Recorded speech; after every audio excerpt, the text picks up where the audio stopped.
Twitter or something like that. Yeah. So this is actually what I wanted to talk about. It's IFTT. IFTTT. IFTTT.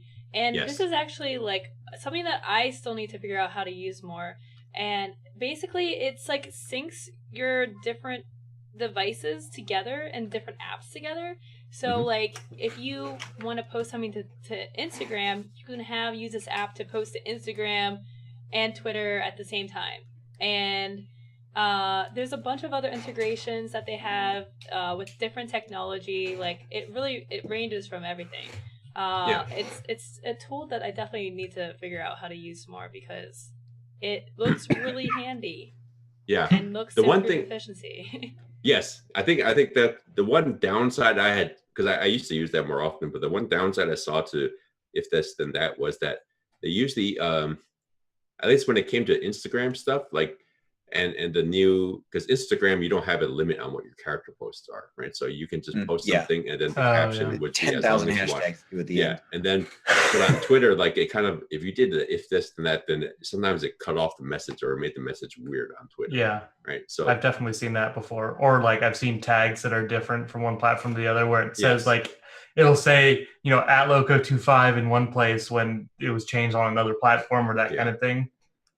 So there are some like still, but that's a very general tool, right? If this and then that, it's a very general tool that you need to customize to how it works best for you. Sometimes it may not work the best, but then you can figure out like, so if it tweets when you go live, then that's great too, right? I think the automation and delegation is really important. I mean, talking about it as important is accurate, but I think in the context. I think the context is really important. This is something that made a big difference for me when it came to delegation, which is its own human form of automation, right? It's like I'm handing this to you so that it gets done without me doing the thing. And this was something that I started doing as a painter. I was an artist before I started streaming, and more so now is understanding that in the context of I am a creative person. I love, and this goes back to the focus on your strengths and let something else take care of your weaknesses and counterbalance that.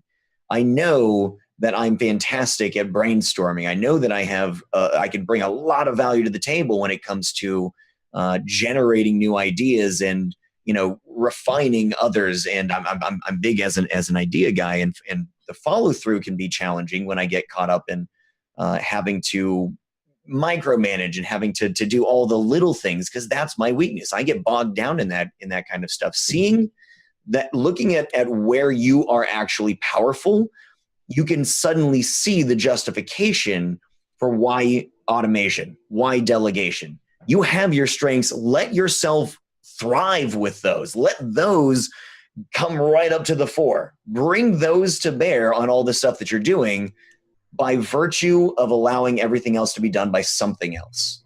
And I think that's a really, really important context for some people. Mm-hmm. Yeah. And I think people in chat brought up a good point too. As far as delegation goes, realize that if someone else is doing something for you, that's worth something, right? So like time is money. You should, you should pay people to kind of take that work for you. And part of the reason is that rather than you trying to figure out how to draw your own emote, right? One, it's not going to look as good as a professional artist. Two, it's going to take you much longer than a professional artist. So rather than spending that 10 hours to try to draw it yourself, pay someone the $50, use that 10 hours to stream, right? Use it to do actual more lucrative stuff for you, right? So here's a hoping that you can raise that $50 within that 10 hours, or really you should be able to raise more than that $50. Raise that $50 by going and driving for Uber for like 4 hours. Yeah. And if it saves you 10 hours of time, that's worth it. Yeah. Well, yeah, so there is to like a third point is that like you're investing, it's an investment, so you are spending X amount of money, like let's say $25 for an emote. That emote may earn you subs, and that's going to pay for itself. And now you just saved time, and now you've probably profited off that investment as well. So time is money, and recognizing like what's taking too much time, what you should outsource for money, and like knowing how much you're worth for your time is very important. I think there's a lot of value crossover here too. If you look at anything, this is going to be a stupid example, but I think it gets the point across. Is okay, that sounds really rude. I was going to use the exact same example that you just gave, Galen. I don't mean that example is stupid. The way that I'm going to phrase it seems really strange. So talking about or was it Sheng talking about the emote thing? Yep. Like you could spend time working on that emote, or you could maybe spend the same amount of time, spend the same money's worth that you would earn in that same amount of time on getting it done. And when you're looking at it just like that, it seems like, well, I could, the 3 hours it takes to craft the emote or whatever, that's $50 for that I would pay for that. Or if I took 3 hours away from my stream, that's $50 I'm not earning. That value looks the same. But the difference is that when you're still streaming in that time, you're continuing your momentum. That streaming that you're building on stream, you're continuing to build the community, you're continuing to refine the skills that actually earn that money for your stream. You continue to have the presence online and all the value that comes from that. That is an intangible value that continues to build into the future. So the money to the hours, like that may look the same, but there is greater value behind it. And that's something that really needs to come into perspective. So you can get you are paying way more than $50 to take that time away from your stream to do an emote that you shouldn't be doing. Yes. Right? Because you're paying in momentum, you're paying in lost revenue down the road. I straight up tell people who hire me, none of the information that, unlike Joel, where you have to have like pass the bar and be a lawyer to do certain things. Like I am a licensed professional, but none of the advice that I'm giving or things that I'm doing is something that you couldn't do on your own. Right? Like you could actually do everything that I do for clients on your own. But for most people, it's a question of, do they have the time, interest, and energy to do it? Some people don't have the time to do it and they're willing to pay to outsource it. Some people don't have the interest in doing it. It's so mind-numbing for them. Even I enjoy it. I enjoy putting together these kinds of plans for people, but it's very mind-numbing for others. And some of them just don't have like, and this is related to time, but like, and this is actually related to both of those, the energy to do it. I've used this example before.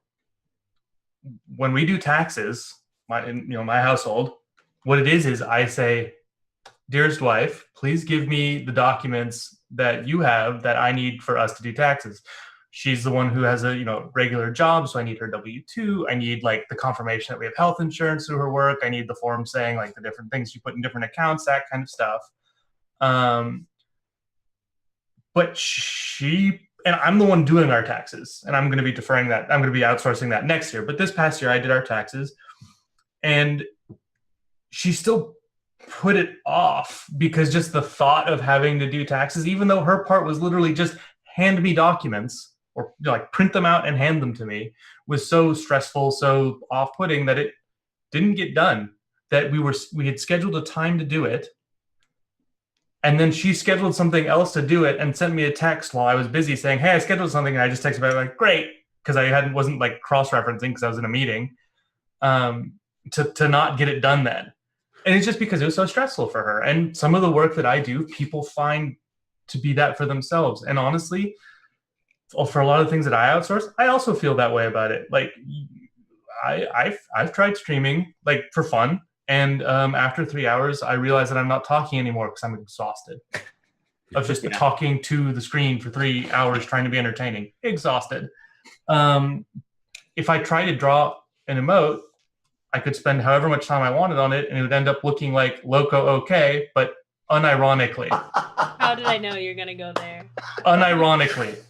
No, but I'm serious. Unironically, right? Like that would be my best effort, not... Well, that was my best effort, so thank you. But the point of it is also to look like that. That wouldn't be the point on mine. So like I said, I say that to clients, and this gets back to the work-life balance of, for a lot of people, it is worth it to pay me so that they don't have to do it themselves. Even though they're paying me usually between $2,000 and $3,000 a year, it's worth it. And that mindset, I try and use that as a selling point to clients for the work from the work-life balance side. And then I try and remember that myself on the other side of it. There is the same argument to be made in multiple directions. Some of my clients, some of my clients are making enough money that straight up on an hour spent basis, it makes sense. Like we were talking about before, like just straight up the math works for them. And then other clients, it's the math plus mental exhaustion plus putting it off and not actually doing it and not paying the time and respect that it needs. So that is really important to balance. And that's something that I'm still working on because I'm human, and I think everyone's still working on these things all of the time. But I think it's a big sort of point from all of this. And again, even as a service professional with like a lot of education and experience in this specific thing, I can still distill it down to, you could probably do this on your own. So with all this